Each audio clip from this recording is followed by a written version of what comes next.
সকলকে স্বাগত জানাই আমার এই ছোট্ট চ্যানেলের 9 নম্বর এপিসোডে। আমি রনি। তাহলে চলো আজকের কাহিনী শুরু করা যাক।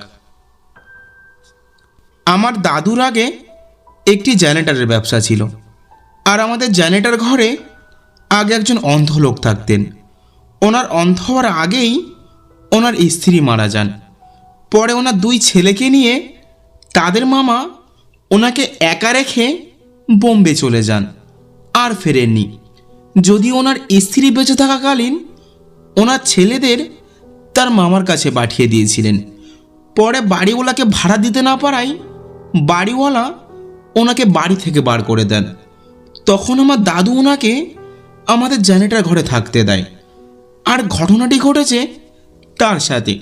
আমি অবশ্য আমার দিদার মুখ থেকে শুনেছি। ওনার নাম ছিল অমর। আমি ওনাকে ছোটোবেলায় অমর দাদু বলে ডাকতাম। অমর দাদু আগে রিক্সা চালাতেন এবং অন্তত মদ্যপ ছিলেন। রোজই মদ খেয়ে নিজের স্ত্রীর উপর অত্যাচার করতেন। একদিন অমর দাদুর স্ত্রী রোজগারের এই অত্যাচার সহ্য করতে না পেরে গায়ে কেরোসিন তেল ঢেলে আগুন জ্বালিয়ে আত্মহত্যা করেন।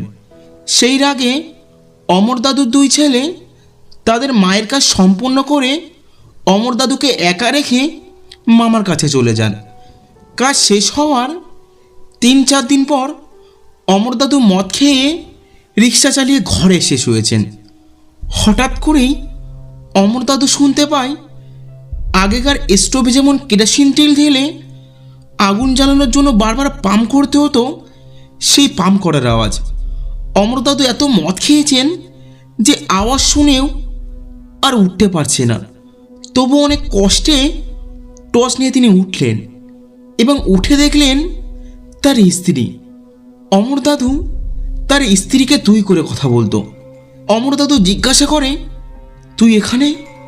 অমর দাদুর স্ত্রী বলেন, ভাতটা গরম করে দিচ্ছি, লঙ্কা পেঁয়াজ দিয়ে খেয়ে নাও, ভাতের সাথে খাওয়ার মতো কিছু নেই। অমর দাদু বলে, তুই তো মরে গেছিস, তুই আবার কোথা থেকে উঠে এসেছিস? এই বলে যখন হাড়ির ভিতরে দেখতে যায় তখন দেখে হাড়ির ভিতরে ভর্তি চুল, সাথে কেরোসিনের গন্ধ।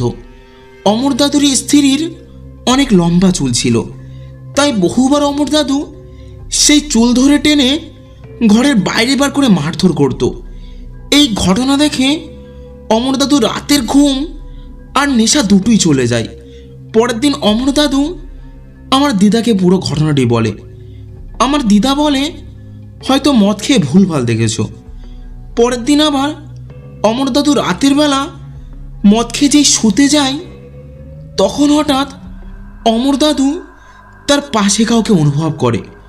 লম্ফ জ্বালিয়ে দেখে তার স্ত্রী তার পাশে শুয়ে কাঁদছে। অমর দাদু ভয়ে জিজ্ঞাসা করে, তুই তো মরে গেছিস, আবার এখানে কোথা থেকে এসেছিস? তুই মরে গিয়ে কি আমাকে একটু শান্তিতে থাকতে দে।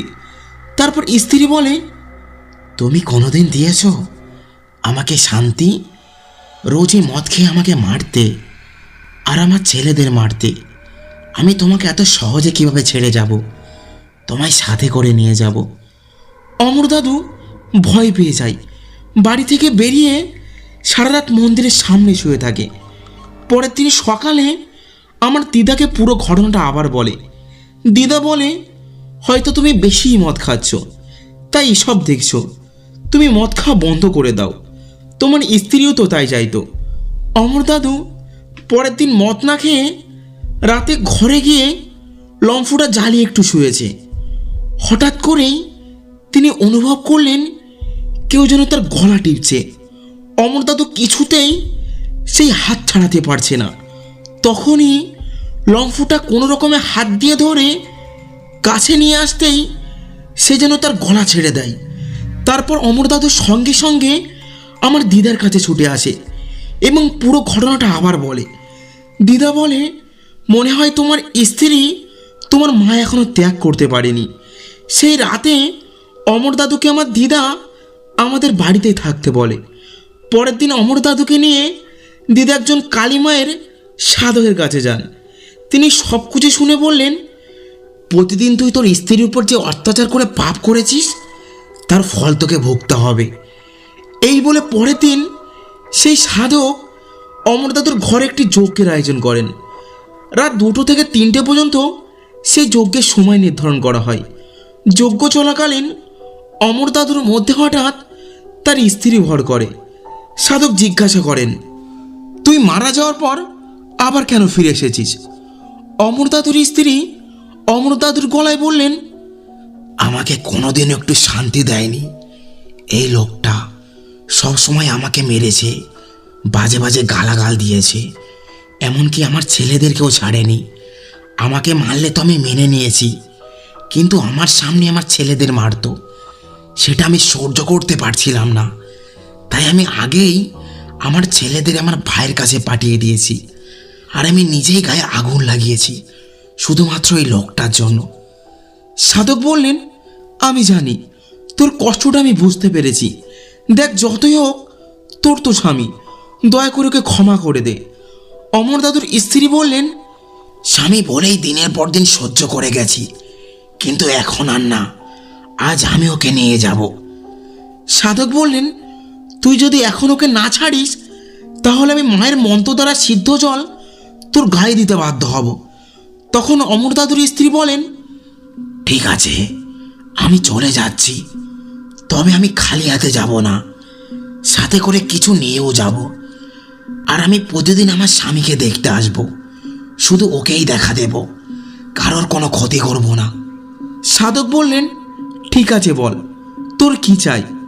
অমর দাদুর স্ত্রী বললেন, আমি ওর চোখ দুটো নিয়ে যাব, যাতে ও শুধু আমাকেই দেখতে পায়। সাধক বলল, ঠিক আছে, তবে তাই হোক, কিন্তু বুঝবো কিভাবে তুই চলে গেছিস? অমর দাদুর স্ত্রী বললেন, আমি চলে গেলেই ও অজ্ঞান হয়ে যাবে, সকালে ওর জ্ঞান ফিরবে, কিন্তু ও আর কিছু দেখতে পারবে না। সাধক বললেন, ঠিক আছে, তবে তাই হোক। অমর দাদুর স্ত্রীর পর অমর দাদুর শরীর ছেড়ে বেরিয়ে যায়, আর অমর দাদু মাটিতে অজ্ঞান হয়ে পড়ে যায়। সাধক অমর দাদুর হাতে একটি তাবিজ বেঁধে চলে যান। সেই রাতে অমর দাদুর ঘরের বাইরে দিদার দাদু বসে থাকেন। ভোর 6টা নাগাদ অমর দাদুর জ্ঞান ফেরে এবং সে কিছুই দেখতে পায় না। অমর দাদু খুব চেঁচামেচি করে বলে, আমি চোখে কিছু দেখতে পারছি না, সব অন্ধ দেখছি কেন? দিদা বলে, দেখো অমরদা, তুমি তোমার স্ত্রীর উপর যে অত্যাচার করেছো তার ফল তোমাকে ভুগতেই হবে। এখন বাকি জীবনটা অন্ধকারে কাটাও। আজ তোমার ছেলেরা বা তোমার বন্ধুরা কেউ তোমার পাশে থাকবে না, শুধু তোমার স্ত্রী এখন থেকে তোমার পাশে থাকবে। তারপর পুরো ঘটনাটা দিদা অমরদাকে বললেন এবং অমর দাদু কান্নায় ভেঙে পড়ে। এই ঘটনার পর রোজ অমরদা আমাদের জেনারেটর ঘর থেকে তার স্ত্রীর সাথে কথা বলতো। পাড়ার লোকজন বলতো বুড়ো পাগল হয়ে গেছে। এই ঘটনার প্রায় 20 বছর পর 2015 সালে অমর দাদু মারা যায়। তার ছেলেদের খবর দেওয়া হয়, কিন্তু তারা কেউই আসেনি। অবশেষে পাড়ার লোকেরা মিলে তাকে দাহ করে। এই ছিল আজকের ঘটনা। যদি ভিডিওটা ভালো লাগে তাহলে অবশ্যই লাইক করে কমেন্টে জানান, আর আমাদের চ্যানেলটা সাবস্ক্রাইব করতে মোটেও ভুলবেন না। আর একটা কথা, আপনি যদি আপনার জীবনে ঘটে যাওয়া সত্যি ঘটনা আমাকে পাঠাতে চান তাহলে অবশ্যই আমার ভিডিওর ডেসক্রিপশনে আমার জিমেল দেওয়া আছে, ওখানে পাঠাতে পারেন। ধন্যবাদ।